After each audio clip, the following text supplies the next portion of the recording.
RadioShack as a carrier, Apple v Samsung Aftermath, Unibox for Mac, and Tony Scott's scholarship. It's Tuesday, August 28th, 2012, and this is iWake. I'm Tim Chaten, and this is what's going on in the Apple world today. Good morning, and welcome to another edition of iWake. Kicking off the show today is the somewhat shocking news to me that RadioShack is becoming a cell phone carrier. I'd imagine this will work as a virtual mobile network, and that RadioShack will be piggybacking off of Sprint or some other carrier's network and paying them to do so. Anyways, we now have some leaked plans from RadioShack. The two plans so far are for smartphones, and I'm curious if they'll have dumb phone plans as well. But the plans are priced at $50 and $60. These plans seem to offer a lot of value in comparison to some of the other carriers out there.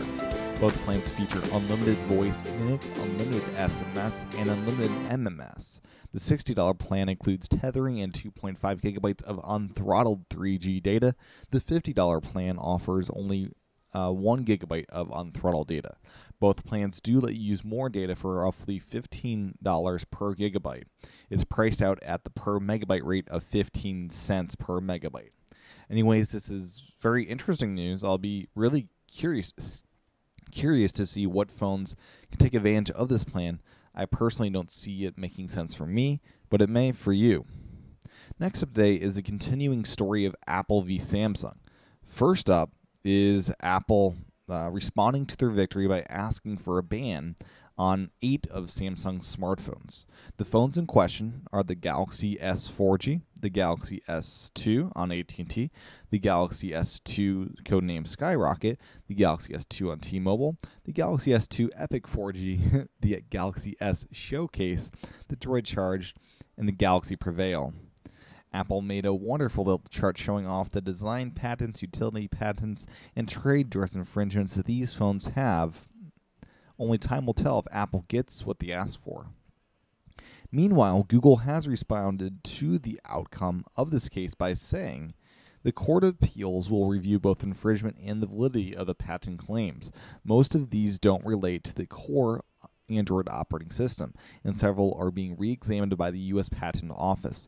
The mobile industry is moving fast, and all players, including newcomers, are building on ideas that have been around for decades.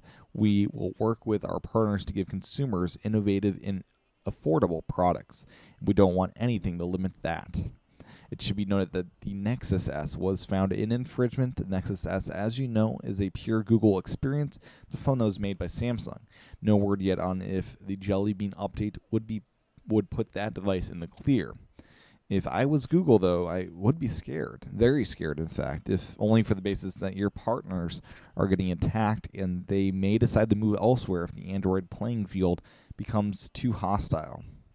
Meanwhile, at Samsung, things have been getting a bit crazy. The company is reportedly holding emergency meetings with the executives there. Samsung is not blind that it faced a pretty bad loss here in America.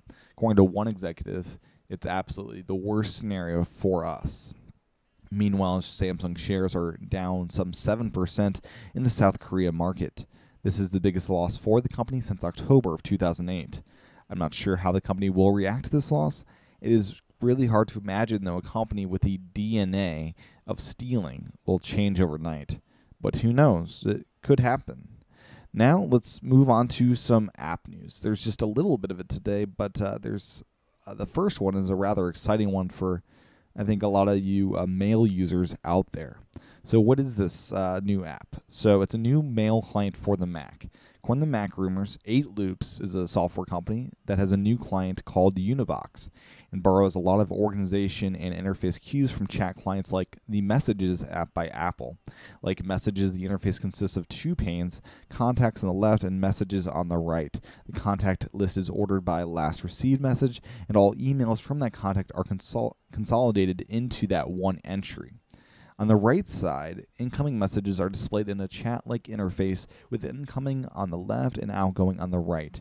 Outgoing messages are also written in the right-hand column with support for editing, formatting, and attachments. Meanwhile, attachments, this is pretty cool stuff here, from a single contact can be viewed in a Finder-like interface. The developer notes that this creates an interesting side effect. When you have all the attachments from a single contact, displaying contacts this way creates some interesting new views on your emails and contacts. Attachment grids of a family member or friend mostly look like a shared photo album, while attachment lists of coworkers and business partners are like a shared Dropbox that contain all the relevant business documents like design assets, Word documents, Excel sheets, etc. The developer wasn't willing to release full interface screenshots quite yet, but expects the app to be released this winter. They have set up a teaser page at uniboxapp.com that will notify you when the app is released. The company has been a long-time Mac developer, but has been focused on contractual work in the past. This is their first big project for the public, and it's rather exciting news. I'm happy to see a new mail client come to the market. I do use the built-in mail client, and I'm happy with it, but competition and new ideas are definitely a good thing. And this, by the sound of it, looks like a really phenomenal mail client. The other app story of the day is that Galaxy On Fire 2 HD, an iOS app, is on sale for a limited time. It's only 99 cents, a great game that I'd recommend picking it up at this great price point. I believe, don't quote me on this, but I think it was about $4.99 when it's not on sale. It might be $4, I forget, but it's a good price. Once again, Galaxy On Fire 2 HD for 99 cents. Closing out the show today are three very different stories, or I should say two very different stories. First up is Apple now offering support options for iBooks publishers. The new telephone support line is available to publishers Monday through Friday from 7 a.m. to 5 p.m. Pacific time, and it's a very much needed thing for iBooks publishers. In the past, email support was offered, but response time left a lot to be desired. If you have an iTunes Connect account and publish to the iBook store, you can call the support line at any time that they're open for an issue the company already covers under email support. That includes publishing and tax problems, EPUB and iBooks author questions, sales information, and more. Calls are toll-free from the United States and Canada. International rates apply to calls made from outside of these countries. So there you go. Publishing to the Apple's iBook store just got a little better. Last up today is the Scott family setting up a scholarship fund in the name of Tony Scott.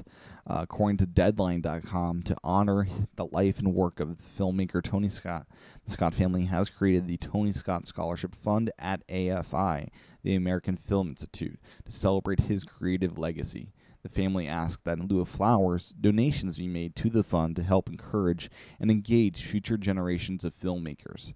Contributions to the Scott Fund, the Tony Scott Scholarship Fund, may be sent to American Film Institute, Tony Scott Scholarship Fund, 2021 Northwestern Avenue, Los Angeles, California, zip code 90027. I support the Scott family and encourage you to donate to the scholarship. Well, that's what's going on in the Apple world today. You can find the show notes over at iWakePodcast.com. I also do videos over at youtube.com/TCHATEN. And finally, if you'd like access to the script as well as bonus content, head on over to iWakePodcast.com/again. Once again, that's iWakePodcast.com/again. Join me tomorrow for another edition of iWake. Have a great day.